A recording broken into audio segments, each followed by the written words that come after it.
A very good morning, our viewers. Hope you are all doing great. Welcome to Kings TV, and this is Morning Zoo Show, your favorite morning show where we make sense of the news that actually matters to you.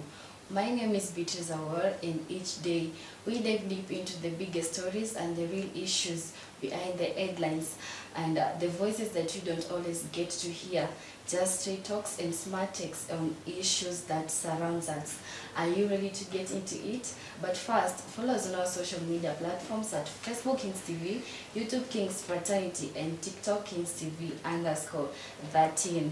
And today being 27th of May 2025, I'm so much privileged to have two colleagues around, a very joyful lady with bright smile, and and one gentleman who's full of engaging conversation. So stay tuned. Before we get to start, I would like to give you each time to get you to introduce themselves. Yeah. Good morning. Morning. So can you tell us your name? My name is Kamaru. Welcome to our morning zoo. Alright, a very good morning. Welcome to Morning Zoo Show. My name is Pius Kariuki, and here is where we get to tell them magazines cannot be defined by the first word news. They go to be defined by the second word paper, that is newspaper. So you're welcome. Thank you so much. Let's start the business. So on today's newspaper, I'm having the Daily Nation. And I'll be taking you through the standard. Nami na Taifa Leo. Taifa Leo. So, okay. On the Daily Nation, I see the world, the statement nimepewa mkazo, state terror. State terror in historia abductions inakuwa happen in Kenya right now. Yeah. And on my side, it's still about the abduction, saying they're sliding into anarchy. And I can see the picture of the MP from Juja, George Quimbori. And we shall be looking at it on page 2 and page 3. Okay. On my side, naona tuna siri ya kumng'oa Ruto. Tumekaa picha ya Martha Karua hapo. Yeah. Okay. So the state terror here in Daily Nation inapatikana page 4, 5, and 6. As you look at it, it's just the story of MP who was tortured by professionals. Gachagua claims so. Na alikuwa abducted na amepatikana in a coffee plantation. Yeah. And alikuwa in a very bad situation. And after abduction, amepatikana kwa tea plantation, and inasemekana ati amekuwa tortured kabisa. And right now inasemekana hawezi ongea kulingana na venye alifanywa, na so sisi hizi ongea anaweza ongea through like writing, and through his writing kulingana na reports inasemekana alimwagiwa acid kwa mdomo, na acid imefanya lips zimefura and imetosha na his vocals, so haizi ongea right now. Na history imeleta mchanganyiko wa mawazo, like sahi watu wako na stress. Sasa they have many questions, you know. Yeah. First of all, we are asking ourselves who was behind it. Because the government, they are saying any plan ya Gachagua, but again you ask yourself, one is a risk maisha yako just to kuonyesha kwamba ni serikali iko na shida, because there are some of the allies from President William Ruto, they are saying hiyo ni plan yao, from the Gachagua, because George Quimbori akosaidia Gachagua. So you know, many these people from the government, and one of them is this MP from Gatundu South, I think, Elijah Kururia. That man is really talking evilness in the social media, saying it was the plan of the Gachagua and all those things. But then you see, this man has hamivo wote to claim that the government ilifanya hivyo, you know. So many people are asking themselves questions, who is behind this? And of course, many Kenyans will just say it is the government, you know. Obvious, it is the government. Kwa sababu kitu inawezafanya Kenyans waseme ni government imenyamaza. And the worst part of it, nikisoma hapa on the cover page inasema even with no action taken against Roach security, against blame for killing dozens of protesters during last June Gen Z protest, there are growing concern that a brutal crackdown on government critics has escalated. The latest victim of the state-sanctioned abduction in Juja, MP George Koimburi, police claimed he stage managed his attack. Na hapa naona sura ya police like it's very bad. Okay, as I say ni stage managed. Hata kama mtu ana stage manage vitu, unaweza stage manage hadi ufanywe hivyo lips full and it's so bad. Yeah, but obviously the government is behind. Yeah, it is behind kwa sababu kama haingekuwa behind, police wanakuwa wanapewa instruction by the government, si ndio? So kama police wanasema ati your action ilikuwa stage managed, kumaanisha umepata order from above, amfai kwenda huko, amfai kwenda kuchunguza what happened. So like inaleta nini woga sana kwa wananchi wa chini kama sisi, ama wenye hata sisi journalist, unaona nikisema kitu like zile za hadi mimi naweza shikwa kesho na nikose kupata any mercy. And that's why in the Standard page 2 they're asking, are Kenyan safe? Koimburi's attack reignites abduction crisis. If this is an MP, ni mtu anafanyia wa Kenya kazi. So the big question is, are we safe? That is the big question. We're not safe, because you sasa kama ni leaders wetu ndio wanakuwa abducted, wanafanywa vitu kama hizo, mtu anamwagiwa hadi acid ina interfere na vocals, so which means hatujui hata kama ataiongea na pia those leaders wana support Gachagua ndio wanafanywa hivyo. So the government is trying to threaten them. And aside na Shawa. And to make it worse, ni juzi tu Ruto alisema government yake tutaisikia mambo ya abduction. Yeah, sure. Na alisema watu walikuwa abducted during the Gen Z protest wamesharudishwa makwao kila mtu, of which it was a lie. And right now bunge amekamata na amefanywa kitu mbaya zaidi. Mtu anafanywa Kenya kazi. And still talking about the Ruto government, unaona hapa page 5 inasema Ruto's walk in Moi's footsteps, the torture and abduction playbook. So like government inakuwa compared with the Moi's, anatembea in Moi's footsteps. Na tuliambiwa before achaguliwe, tuliambiwa like watu walikuwa naonywa wasimchague. Right now what on the face. But people are very angry with the government. Inakuwa mbaya sana. Kabisa.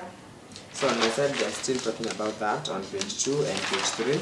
And then again on page 2, I see the former Deputy President Rigathi Gachagua, Alf Cleophas Malala. I see the senator from Nyandarua, that is John Methu, and also the senator from Kiambu, Karungu Thangwa. Hao ni wale wafuasi wa Gachagua.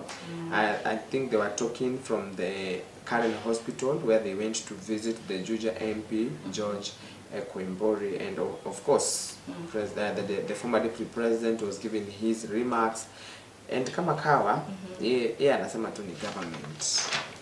Hata sisi tuseme kwa sababu unajua president yeye ndo kiongozi mkubwa, si ndio? And the worst part of it is that kitu kama hii kifanyika ananyamaza. Haizi sema hata uchunguzi unafanyika, yani atupe tu zile hopes za uongo. Amenyamaza tu. By the way, we have not seen any action. Hakuna action. Yeah, we have not seen any action since he was abducted. Yeah. And that tells us there is something behind it, and there is something behind the government. But above all, that story on the Standard page 2 and page 3. Now on page 3, now they are blaming the cabinet secretary for the Ministry of Security. You know, it's like he's doing nothing. because they're asking, are these 4 men the worst of security bosses? Now these 4 men include the Interior Cabinet Secretary Kipchumba Murkomen, Inspector General Police Douglas Kanja, National Intelligence Service Director General Nurdin Haji, and Directorate of Criminal Investigation Boss Mohammed Amin. And we look this into another perspective. We saw last week the sons of the leaders withdrew the security, walitolewa securities, you know.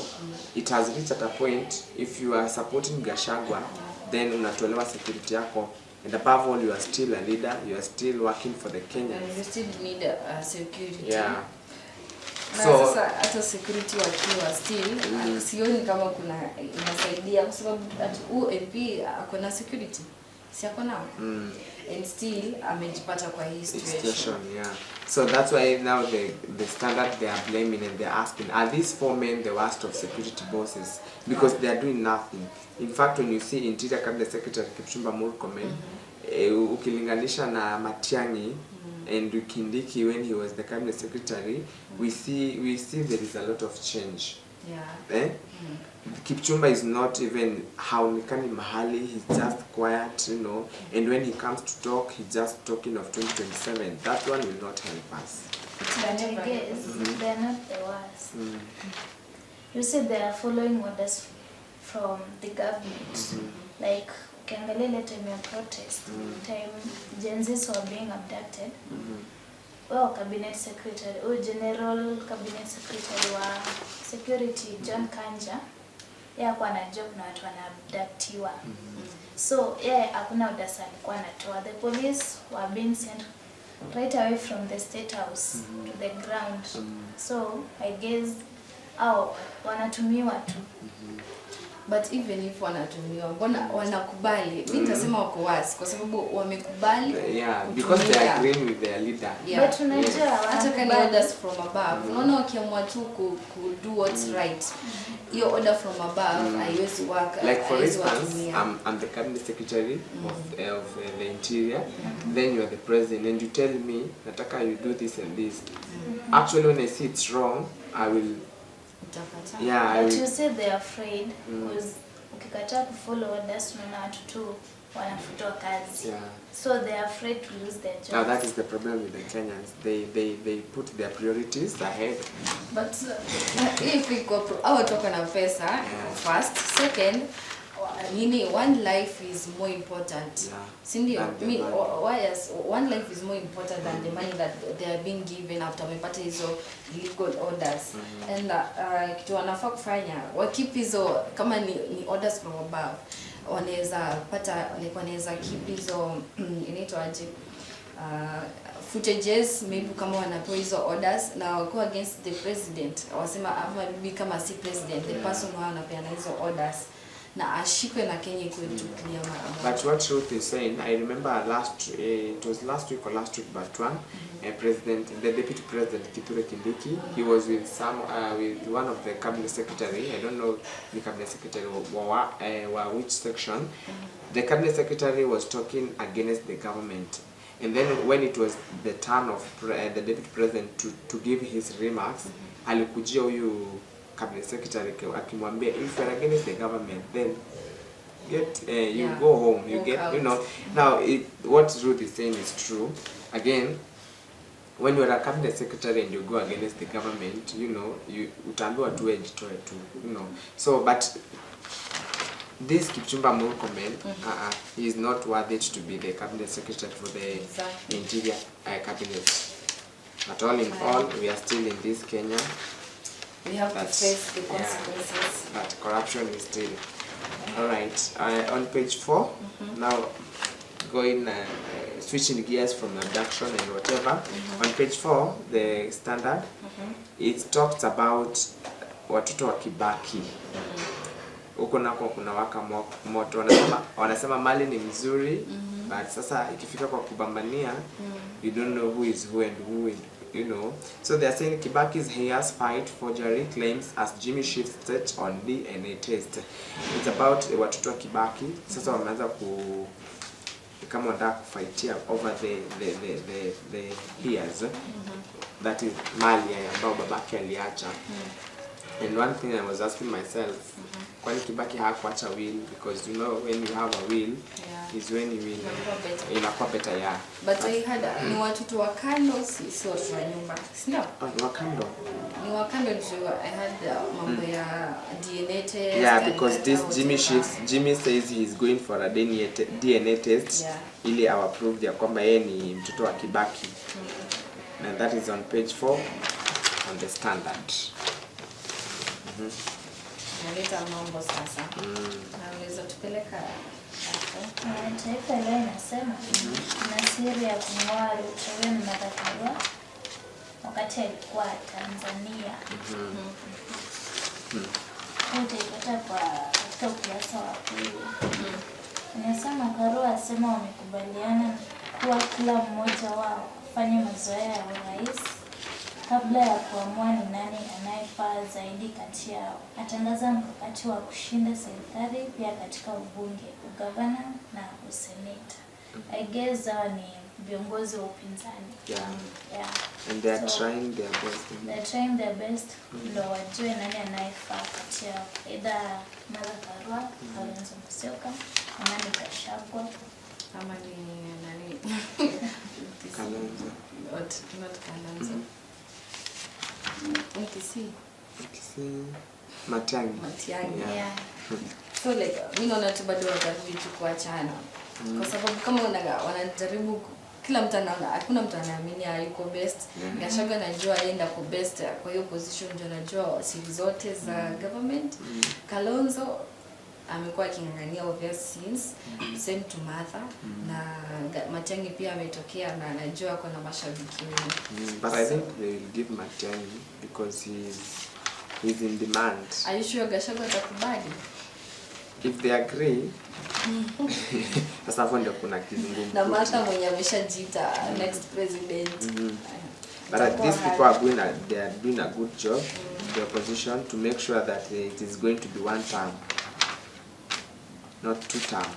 Not yet. Bado tunaona action, bado ni words tu, bado ni maneno tu, bado tunaona action. Yeah. Right, on the Standard, on page, I think this is the last story, in page 7. It's about crisis in our schools, you know. So they say crisis deepens as capitation fails to reach schools. And yesterday we saw also ya kwamba kuna exams zilikuwa allocatiwe this coming month, but due to lack of fund, they have not been allocated. Now they are saying also the crisis has deepened capitation to reach the schools. Now they are saying headquarters faces the grim reality of operating with barely enough funds to buy chalk. Hey, even chalk, it's a problem. Let alone run entire institution. They want Parliament to intervene, demanding transparency and an end to bureaucratic blame games. And we have seen the picture of Education Cabinet Secretary Julius Ogamba. I don't know what are your views. Yeah, in schools kuna pesa. There was a head teacher who was saying he received 87 shillings to take them through the term. Now he was asking, what is he going to do with 87 shillings? Hadi mtu anapata guards za kutumia shule 87. And then there was this headmaster in Turkana. He received 4,000. Wow. And he was saying, tangu last year, hajawahi pokea pesa. Yeah. What she's saying is here, I was informed that 87 shillings had been credited to the school account and have confirmed it. Imagine, they sent 87 shillings in a school account. This effectively means that there will be no school activity this term. And we have seen most of the pupils and students have been sent home because they have no food in schools. Yeah. Wanasema nyie endeni kwanza wazazi wape chakula juu mkikaa shule There is no money. Unajua masomo hizi endelea bila kula. Sure. Na wazazi pia wana kazi ya kulipa fee nzuri ya kukulisha watoto. Walimu pia wanataka pesa. Sure. It's so bad. And the other one that she has said, they received 4,000 to run operation for the entire, just imagine 4,000 for the entire term. Labda shule iko na watoto 400 au 800. Now we are asking now, where is Kenya going? Our president. Na ndio bado natumia tutulie, mambo itakuwa sawa. Itakuwa sawa. Okay. And here on page 7, there is a story of Ruto's CS clash over 4.5 billion shillings, Bomas cash. It's on page 7. Page 7. Two ministers disagreed over 4.5 billion shillings for Bomas upgrade. And that is two cabinet secretaries have disagreed over allocation of 4.5 billion shillings for the renovation of Bomas Kenya, adding to the controversy surrounding the project reportedly to be financed by a Turkish firm. So Akina John Badi and his tourism and wildlife Tipat Rebecca Miano has exposed the infighting in President William Ruto's cabinet. So they want to renovate Bomas. Imagine, na shule hakuna hata kusafiwa choo. You can imagine funding a school with 87 shillings and then you want to renovate 4.5 billion shillings. Na bado unajua mimi hata sitaisahau madawa bado hakuna madawa kwa primary. Madawa hakuna Kenya na it's so bad. Hata waendelee kukataa kabisa. Shida ni majority wins. And when the voice from above says it's yes. It says lazima tu kutaenda hivyo. Yeah, lazima kutaenda hivyo by the way. And I don't know why they are putting priorities of things that are not helping Kenyans and leaving those that are major. You know, like Bomas. How is Bomas helping us? How is Bomas going to solve? I wonder. I wonder. You know. Another story here, page 22, tragedy, a woman's 16 hours of horror, captain's death in the Indian Ocean. Last Friday, a crew of fishers disregarded a warning to stay away from the ocean and sailed into the deep sea. It was a fatal mistake. This is, I think, in the story, wind, watu walimuoniwa uko watu kwa karibu na ocean walikuwa warned wasiende kwa ocean juu kulikuwa na certain strong wind yenye inakuja. Na sisi kama Wakenya tunataka kufanya practical. Hatujali yani warnings zingine azingine kwa masikio. And kumekuwa na watu watatu walianguka ndani ya sea hawakupatikana, but mwanamke mmoja ametoka alisays witness two captains wakikufa inside the ocean. But by God's grace ako alive and I see naona kuna some injuries. Yeah, hii tu ni kama tu warning. Next time tukipata warning kwa nini we obey, but Kenyans are just Kenyans. If you tell a Kenyans usipita hapa, even you always see the bank usikojoe hapa, they will always do to practice. Don't overspeed, don't overtake. Good not tunafanya. That is the Kenya that we are living now. But we pray that those who they lost in the ocean, they're dead. Yeah. Mmoja mwenye ametoka ni mama na ndiye amesema he witnessed two captains dying inside the ocean for 16 good hours. Imagine. Katika taifa letu tunaona Kindiki naye achomoa kucha. Inasema naibu wa rais Profesa Kindiki amempa onyo mtangulizi wake Bwana Rigathi Gachagua katika tukio linalohusisha vita vya ubabe wa Mlima Kenya baina yao. You saw that yesterday. Yeah, anaambia wasanii waombe msamaha. The Kikuyu But artists. wote ni watu wa community moja. Wanafaa kushow unity. Yeah, unity. Like sasa I don't know sasa tu like hiyo ni hao watu wa Murima ni wenyewe muone venye mtakaa, lakini unity matters. We are one. Yeah. So as we finish with the sports part, and on sport today I see on football, Kenyan Stars to feature in UEFA Women's Champions League again. Kuna Champions League ya women, and Inez Mango and Lilian Award pose for a photo. Tunaambiwa Award Mango set for another Champions League appearance. Hizo ni football, hizo ni sports za Kenya. And Mweresa Okech target world qualifying times. Hao ni watu wa riadha.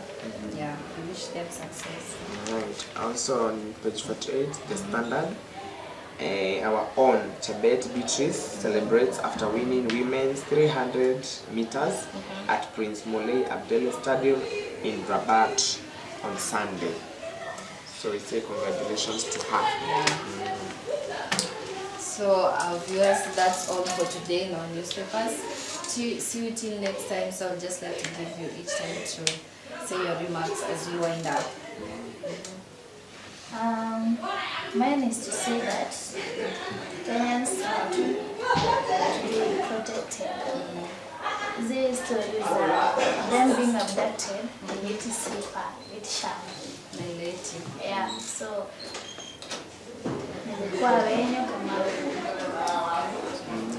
Alright, mine is to say let's maintain peace and let's continue working, and above all, peace. Yeah, my name is Bruce Kariuki, and thanks so much for staying tuned at Kings TV. Yeah, so that's all for today. Don't forget to follow us on our social media platforms at Facebook Kings TV, YouTube Kings Fraternity, and TikTok Kings TV _13. Till next time, bye.